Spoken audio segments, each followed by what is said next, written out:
Обычно Вселенная отправляет нам сообщение.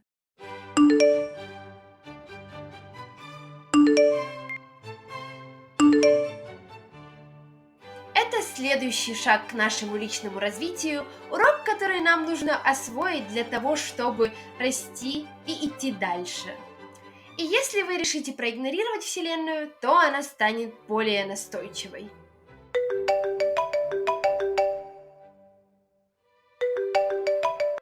И еще более настойчивой. Ты не сможешь проигнорировать меня. Это Вселенная. Мне нужно, чтобы ты знала свою ценность. До тех пор, пока эта ситуация не станет вовсе невыносимой. В теории. Ты бы хотела эти 20 гривен? Ну да, я бы и на практике от них не отказалась. Если бы я сделала с ними вот так. Или вот так. Ну да, это все те же 20 гривен. Разве это не странно, что как бы я ни издевалась над этой купюрой, она все еще не теряет свою ценность? Ну ладно, я поняла! В последнее время я решила сконцентрироваться на себе, своих жизненных планах, а также своих приоритетах. Именно поэтому я не вступала ни с кем в отношения на протяжении где-то 8 месяцев. Знаете, иногда очень сложно понять, произошел ли какой-то прогресс с вами за это время или нет. Но несколько месяцев назад я встретила парня, от которого последовало очень интересное предложение. Знаешь, я тут подумал, я не ищу никаких серьезных отношений, но было бы неплохо отдыхать вместе, желательно по вечерам. Как ты на это смотришь? Теперь остановитесь на моем огромном тупом лице. Старая Лера сказала бы: да, конечно, крутая идея. Да, это круто. Но внутри я бы, скорее всего, подумала, почему он не хочет отношений со мной? Если я просто буду держаться рядом, то стану частью его жизни, и он все-таки захочет, чтобы я была его девушкой?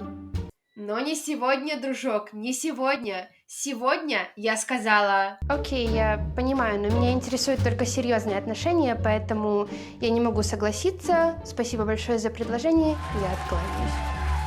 Я так горжусь собой, хотя знаю, что это и не супер достижение, но это показывает то, что я знаю свою ценность и что я понимаю, что достойна серьезных отношений.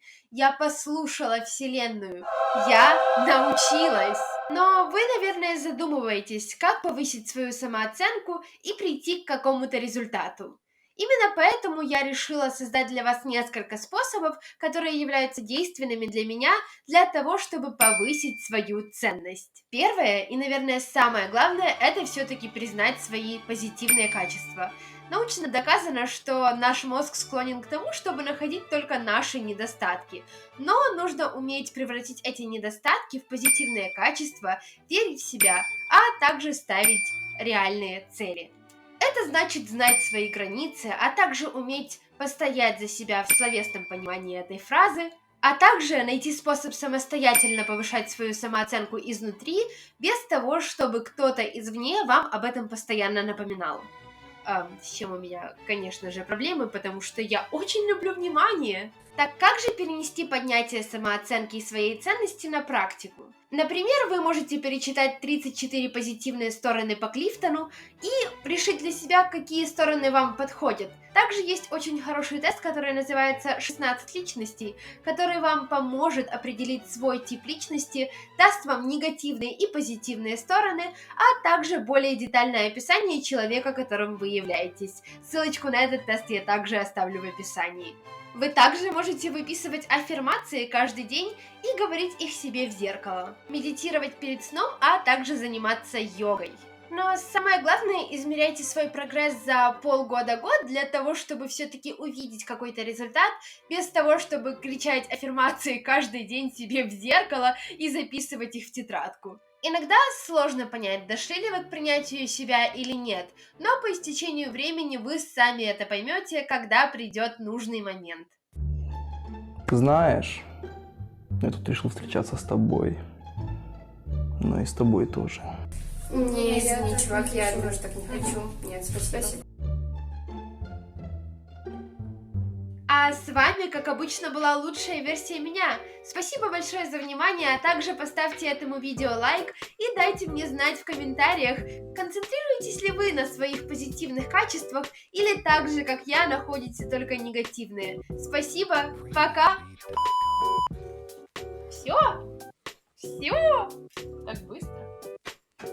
А раньше было долго.